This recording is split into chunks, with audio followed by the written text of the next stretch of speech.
Fala pessoal, eu sou o Lucas Lima, analista da VG Research, e o intuito desse vídeo é a gente falar um pouco sobre o cenário macroeconômico aqui no Brasil e também apresentar alguns dados setoriais.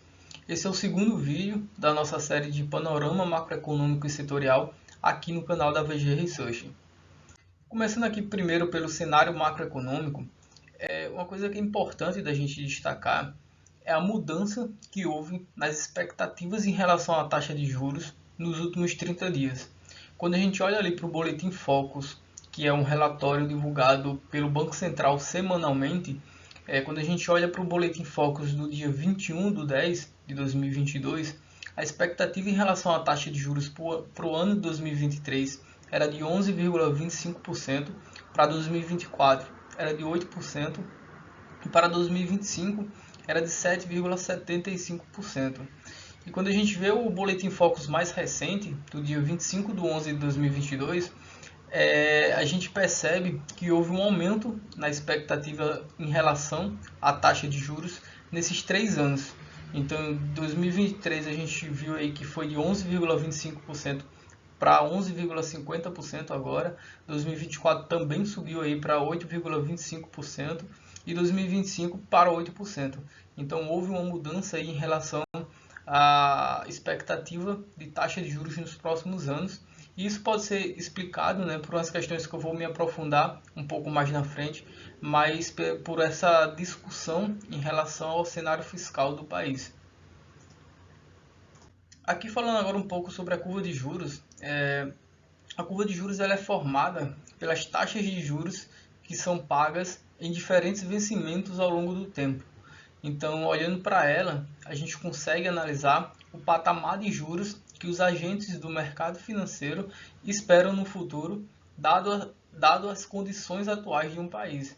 Então, essa taxa de juros ela é definida conforme ali a oferta e a demanda desses agentes. Ou seja, o Banco Central ele não tem ali nenhuma influência sobre ela. É basicamente a oferta e a demanda desses agentes. Então é importante a gente olhar essa curva de juros, porque ela impacta diretamente as ações, a bolsa brasileira. A gente vê aí que quando as partes mais longas ali da curva de juros estão em altas, setores como o imobiliário e o de consumo, varejo, sofrem bastante. E a gente pode ver nessa tabela que a taxa de juros futura para o ano 2024, 25, 27 e 2029, elas registraram uma alta aí bastante expressiva agora no mês de novembro. Então, por toda essa questão aí que eu falei, dessa discussão sobre o cenário fiscal do Brasil nos próximos anos. Aqui eu coloquei um gráfico que é bastante interessante e a gente pode ver como, como era a expectativa do mercado para a taxa de juros nas próximas reuniões do Copom, antes da discussão da PEC de transição, ou seja, essa linha vermelha que a gente está vendo no dia 28/10, e como está a expectativa para as próximas reuniões do Copom após essa discussão agora da PEC de transição. Então a gente consegue ver que quando a gente não estava discutindo tudo isso, o mercado esperava uma queda na taxa de juros aí nas próximas reuniões do Copom em 2023. E agora, com toda essa discussão dessa PEC, essas expectativas começaram a não ser mais de queda, e sim de alta na taxa de juros nas reuniões do Copom. Então, esse gráfico aí explica bem o que essa PEC de transição aí mudou em relação às expectativas da taxa de juros aqui no Brasil.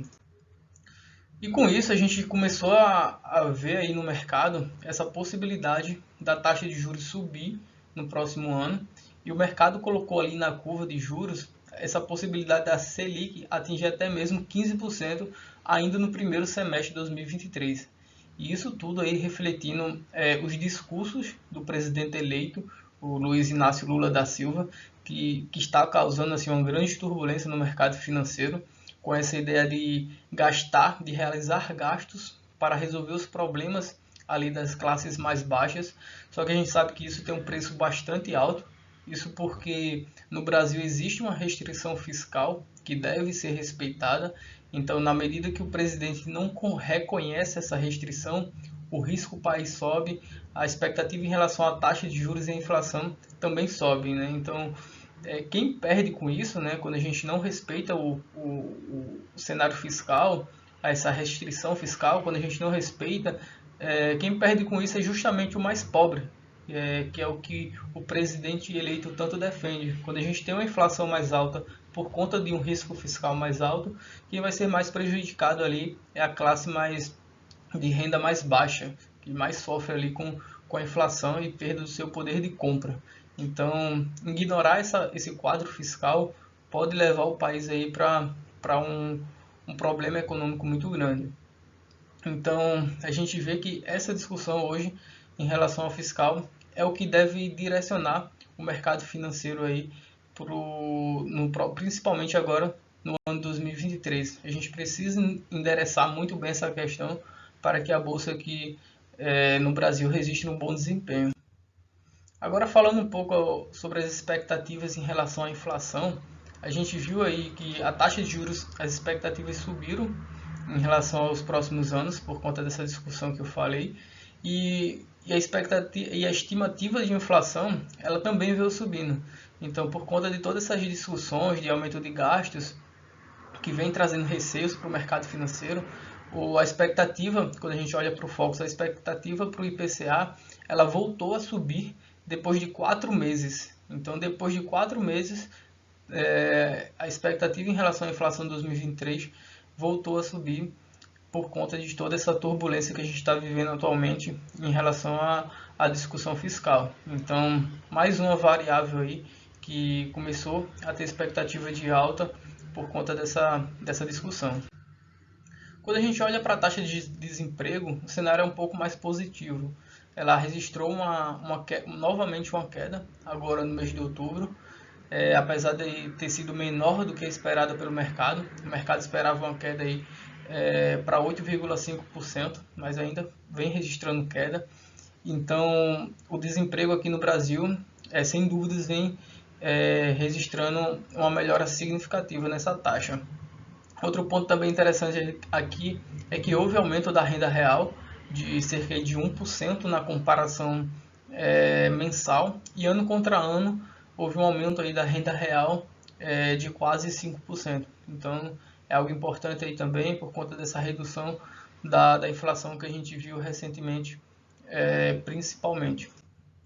Agora vendo um pouco o lado mais setorial de alguns dados que eu acredito que são importantes e saíram recentemente, um deles é o índice de confiança. Acho que os índices de confiança eles são bastante importantes da gente acompanhar, por ser um indicador antecedente do desempenho, tanto do consumo, quanto da construção, quanto de serviços aqui no Brasil. Então, esses índices tendem ali a antecipar o desempenho desses setores. Então, acho que é importante a gente ficar de olho. E o interessante de mostrar aqui é que no mês de novembro, todos os índices de confiança eles registraram queda. Então a gente vê mais um impacto aí de todo esse ambiente turbulento, tanto macroeconômico quanto político. A gente vê mais um impacto aí em indicadores. Então a confiança aí do consumidor, ela registrou uma queda de 3 pontos no mês de novembro e atingiu aí o menor nível desde agosto, por conta de todo esse cenário que a gente vem citando até agora. E o que é interessante aqui destacar também é que apesar dessa redução que houve da inflação nos últimos meses, que foi muito puxada ali por combustíveis, o público de baixa renda ele permanece sofrendo assim e não vem registrando sinais de melhoria há algum tempo já. Então, esse público de baixa renda é o que está mais sofrendo aí nos últimos anos, muito insatisfeito ali com o poder de compra atual deles. O endividamento das famílias aqui no Brasil também ainda estava bastante alto, né? Pesquisas recentes aí vêm mostrando que os índices de inadimplência estão atingindo níveis recordes. Então, nesse cenário atual do consumo no Brasil, a gente pode concluir que as ações de empresas varejistas que possuem como público-alvo a baixa renda devem continuar apresentando aí resultados pressionados no curto prazo. Por outro lado, a gente destaca aí as varejistas que atendem o público de alta renda, que estão apresentando aí resultados mais sólidos. E aqui eu destaquei as empresas que são beneficiadas desse cenário mais desafiador, que é o varejo de alta renda. Então, a Arezzo, a Soma, a Vivara, que eu destaquei aqui, são empresas aí que vêm apresentando aí nos últimos trimestres resultados mais resilientes por atender esse público que é menos impactado por variáveis macroeconômicas. Falando agora aqui do índice de confiança da construção, ele também apresentou uma queda no mês de novembro, então vinha numa crescente aí no ano de 2021, no começo do ano agora de 2022 também, mas registrou uma queda aí no mês de novembro importante. Então a gente destaca aqui que as empresas de baixa renda elas tendem a ser mais beneficiadas nesse cenário.